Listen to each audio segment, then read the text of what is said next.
Guruvayur అంబరనడియల్ 2 hours 15 minutes run టైంతో థియేటర్స్లో మలయాళంలో release అయ్యి టిక్ తెచ్చుకొని 50 crores పైగా కలెక్ట్ చేసింది. ఇప్పుడు హాట్స్టార్లో తెలుగులో కూడా స్ట్రీమ్ అవుతుంది. ఇక చూశాక నాకైతే ఫస్ట్ హాఫ్ క్రేజీగా మంచి పాయింట్తో సరదాగా వెళ్ళింది, కానీ సెకండ్ హాఫ్ మాత్రం కంప్లీట్గా మిస్ఫైర్. మళ్ళీ క్లైమాక్స్కి కానీ హై రాదు. ఈ మిగతా సెకండ్ హాఫ్ అంతా కూడా ఏం చేయాలో తెలియక నచ్చినట్టు లెక్కలేనన్ని క్యారెక్టర్స్ని తీసుకొచ్చి ఫన్ క్రియేట్ చేసేద్దామని చూశారు. ఏం లేదు, బెడ్స్ కొట్టింది. ఓవరాల్గా 1 time ట్రై చేస్తానంటే చూడండి ఫస్ట్ హాఫ్ కోసం. ఫ్యామిలీతో చూడొచ్చు అంటే చూడొచ్చు, అడల్ట్ కంటెంట్ ఏం లేదు. బేసిక్ స్టోరీలను ఏంటంటే దుబాయ్లో ఉండే హీరోకి అలియాస్ బసిల్ జోసెఫ్ గారికి పెళ్లి కుదిరి ఇంటికి వచ్చాక అప్పుడే ఒక నిజం తెలుస్తుంది. ఆ నిజం ఏంటి, దానివలన ఏదైనా పెళ్లి ఏమైంది అన్నదే స్టోరీ.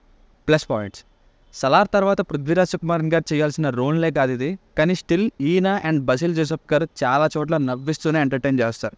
వీళ్ళకి తెలుగు డబ్బింగ్ కూడా బాగానే సెట్ అయింది. ఇంకా హీరోయిన్గా అనస్వర రాజన్, నిఖిలా విమల్ గార్ల స్క్రీన్ ప్రెజెన్స్ బాగుంది.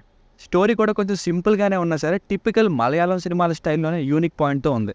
ముందు చెప్పినట్టు ఫస్ట్ హాఫ్లో సరదాగా వెళ్ళే సీన్స్ ఇంటర్వెల్లో హైలైట్స్గా నిలుస్తాయి. బ్యాక్గ్రౌండ్ మ్యూజిక్ ఫస్ట్ హాఫ్కి మాత్రమే బాగుంది. Cinematography is good. Minus points: second half అయితే దారుణంగా చేసి పడేశారు. అన్ని క్యారెక్టర్స్ ఉంటారు, కానీ ఒక్కరు కూడా వాళ్ళ మార్క్ని వదలరు. కమిడియన్ యోగిబాబు గారు ఉంటారు, ఏంటి ఇప్పుడు ఇది కామెడీ అని మేము అనుకోవాలా అన్నట్టుంది ఆ కామెడీ. సెకండ్ హాఫ్ మొత్తం క్లమ్జీగా ఏది కూడా ఇంపాక్ట్ వదిలే విధంగా ఉండదు.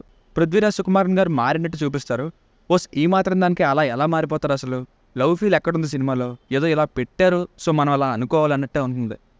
సెకండ్ హాఫ్లో మ్యూజిక్ కూడా అంతేం లేదు. సాంగ్స్ జస్ట్ ఓకే, మేబీ మలయాళంలోనే బాగుండొచ్చు.